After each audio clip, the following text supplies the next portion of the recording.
Imagine working 40 hours a week at a fast food restaurant for 7 years and only making $8 an hour. Imagine having to feed your family and pay the bills on that kind of salary.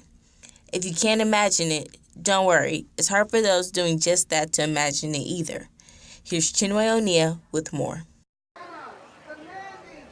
In the state of New York, the minimum wage is just at $8 an hour, and low-wage workers have been fighting to change that. Groups like Fast Food Forward and OccuEvolve have been fighting for years to change the laws on low wages. Although he's not the only one man has made it his mission to campaign for a livable wage. I work with several groups that are fighting for a livable wage as well as improvement in the quality of life for all New Yorkers. OccuEvolve started as a way to raise awareness about the plight of the working poor, those working in low-wage jobs and can't afford their rent or pay bills from month to month. But Sobukwe says that everyone can benefit from a better quality of life. It's about all workers. It's about all workers, even those that have a salary that we might consider decent. It's about, what are your bills like? What is the overhead like? What is the housing like? What is your credit like? Everybody should have a chance to live a decent, meaningful life. Sobukwe himself was living a hard life when he decided to join the movement. I was actually just re-entered the shelter system, and I also just had started 2 jobs. It was that experience that got him involved in Occupy Wall Street and subsequently OccuEvolve. Seattle recently raised their minimum wage to $15 an hour, following a host of other cities that have done the same. New York State passed legislation in 2013 to steadily raise the minimum wage to $9 by the end of 2016. But advocates of higher wage say that $15 an hour is the pay that will allow all New Yorkers to live in the city comfortably. With the housing prices going through the roof and a slow climb out of the recession, they argue that $9 an hour is not going to cut it. 1010 won't make it that much difference. I think the 1010 proposal that is being considered at the national level is cynical. 1010 is still well below the poverty line. $15 an hour basically meets the poverty line, and I think it begins to make a big difference in people's lives. Stanley Aronowitz is a professor of sociology at the City University of New York Graduate Center, and he is saying that $15 an hour will raise the standards of living.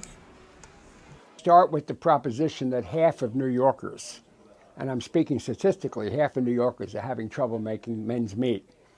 And perhaps as many as 25% of New Yorkers are in poverty of one kind or another by the real standard of poverty, not the official standard, but New York standard. A living wage campaign that would guarantee, let's say, a $15 an hour minimum wage for both private and public sector workers would have a material effect on raising standards of living. Material effect that will allow all New Yorkers to go see plays on Broadway or go out to see a movie. But those opposed to raising the minimum wage say that higher pay will backfire. It will be more expensive for companies to employ new people, therefore leading to less jobs. Be that mainstream economists, conservative as well as some of the liberals, the word liberal, of course, we have to take with a grain of salt, will tend to argue that it will price some businesses out of existence.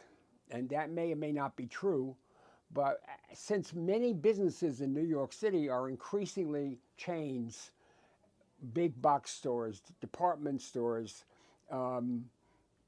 fast food chains, for example, I don't think it's going to have that much effect. Some workers are able to unionize to fight against unfair bosses, but that's proven to be difficult for fast food workers, as the Service Employees International Union is finding out. The SEIU is one of the fastest growing labor unions across the country, Puerto Rico, and Canada. Typically, fast food workers don't stay at these jobs for more than a year before they leave. In earlier years, working in fast food was considered to be an entry-level and part-time job for students who were only to be there temporarily. But the times have changed, and some work these jobs to support their families.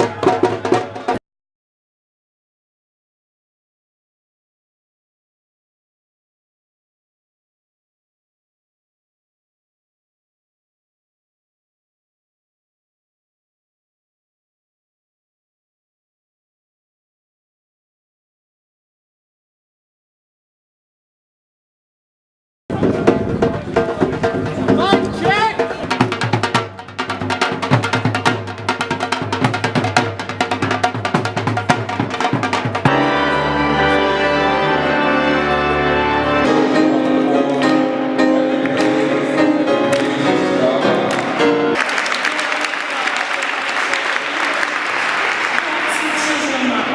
trials are many, but our dollars and cents are few.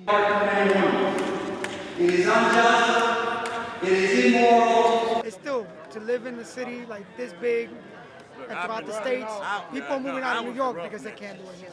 So, you got to push. Everybody got to live. In the unions, most of the unions I've been treated good. We stick together, we help each other. The course of living again, it's how you work. I said, everybody comes together.